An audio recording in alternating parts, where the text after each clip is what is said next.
right? You do not get involved in dramatic role play, in the control of pain and pleasure, and the surrender of power to other people, unless at heart, you are the type of person who cries during The Princess Bride. Okay?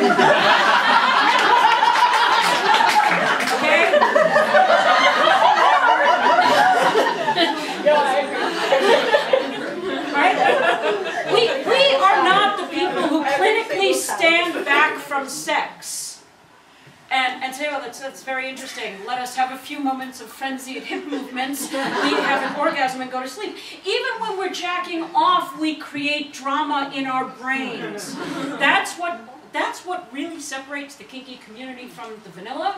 We embrace the movie continually running in our heads about what perfect sex would be like, even if the perfect sex we imagine is physically impossible, completely illegal, completely immoral, you know, would require outer space aliens or whatever.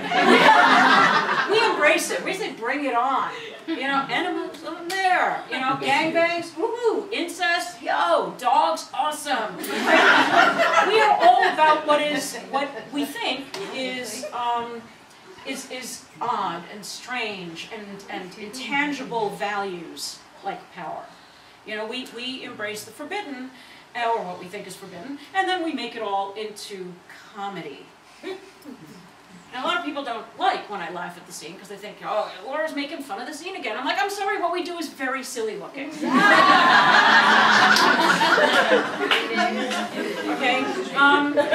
Really, you take a step outside the scene and you look at us. And you're like, I see.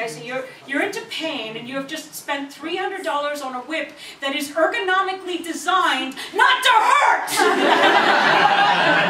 It's got wide deerskin strips that go thump and thud so that you can hit someone for 30 minutes. You know what hurts? This in the kidneys! But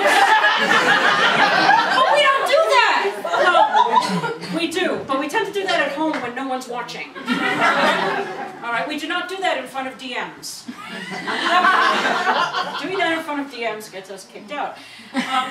Now I will go to what I was going to talk about, which is a time in my life when I realized that I wasn't fitting in the SM scene.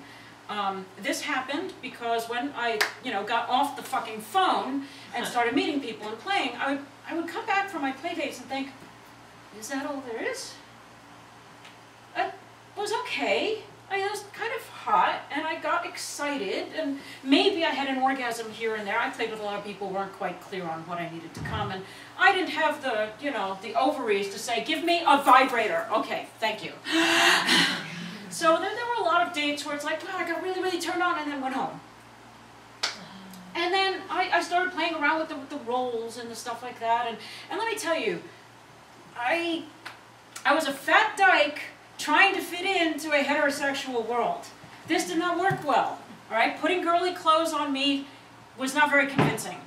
And not only that, but it did make me feel sexy, and so the people I played with probably felt that and, weren't on the same level with me. But when I finally came out, and I was like, oh, yeah, jeans, boots, leather oh yeah. Yeah, this is me. And I went to a cross-dressing workshop and put on a mustache for the first time and shoved a dick in my pants, and I was like, okay, I look like Vinny from Brooklyn, but I can work with this.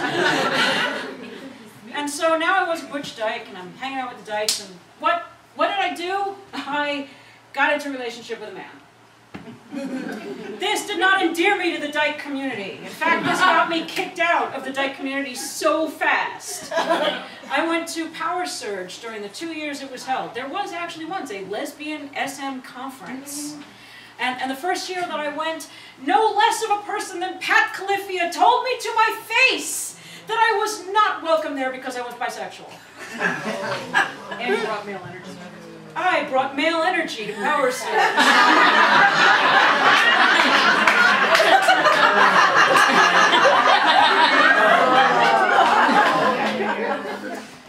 Shows you can live long enough for anything.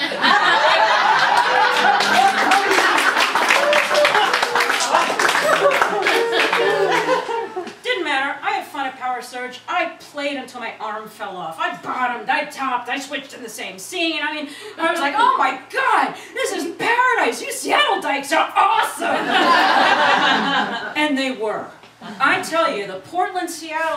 queer world in those days was the place to be.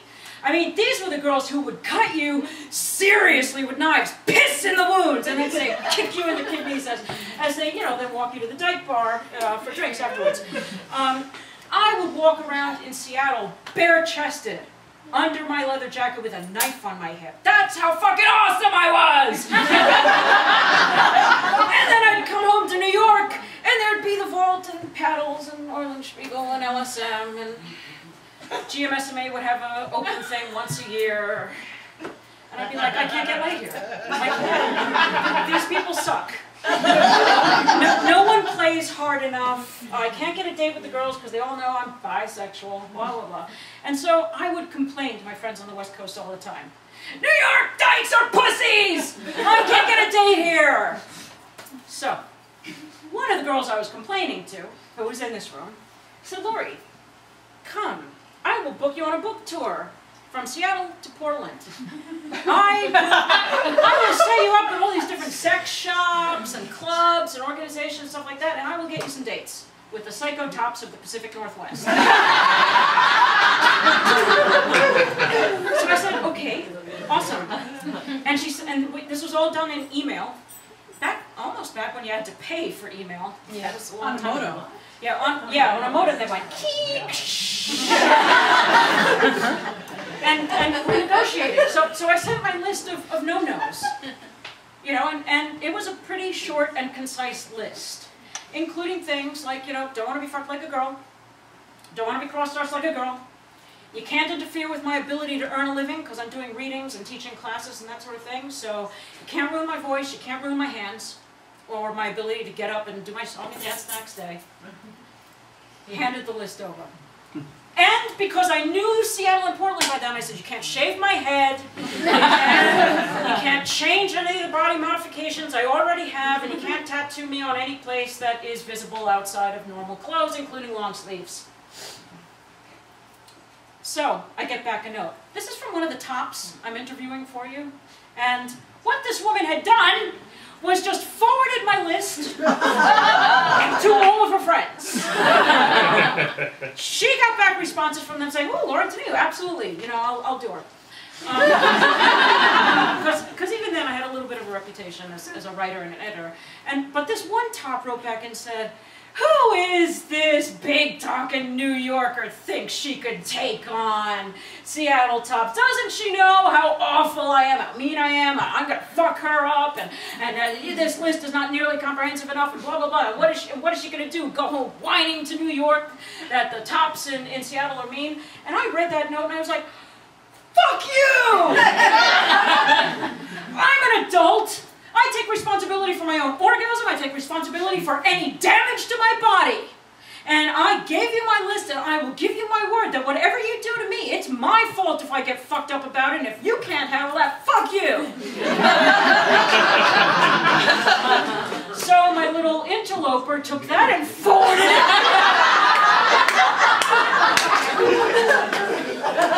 it. So I landed SeaTac. Bag full of books, you know. I get picked up by this short leather dyke in a Boy Scout uniform. It throws me in the back of a dangerously unstable car, which has not been inspected in years. It drives me on this maniac tour through Seattle. We pull up into her little studio apartment. She takes me inside, strips my clothes off, changes me to the bed, beats the shit out of me until I throw up. Welcome to Seattle. I'm going to do a little aside here about the throwing up. Safe words are bullshit. Okay? If you use safe words, it doesn't necessarily mean you're safe. If you don't use safe words, it doesn't necessarily mean you're badass. I do not use safe words because I happen to speak fluent English. So I am fully capable of expressing to someone else when I'm tired of something, when my leg breaks. In this case, when I was going to throw up. So I was like, oh, Sara, I'm going to throw up. And she was like, ooh, that's not good. Clip, clip, clip, over there. So I went through up. I said, okay, I'm better now. Awesome, clip, clip. And I was like, this is what I came for. Right. None of this, oh my God, let me get you some, you know, ginger ale, let me wrap you in a Snuggie, let me, let's talk about your feelings. We did not talk about my feelings. After she was done, I was like, I'm tired now. She said, great, take a nap. Wait a minute, what do you want for dinner? I was like, fettuccine Alfredo. When I woke up, there was fettuccine Alfredo. Everything was awesome. I had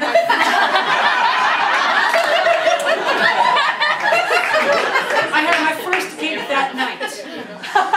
All right. I spoke at the University of Washington. I spoke at, you know, Babes in Toyland. Toys in Babeland.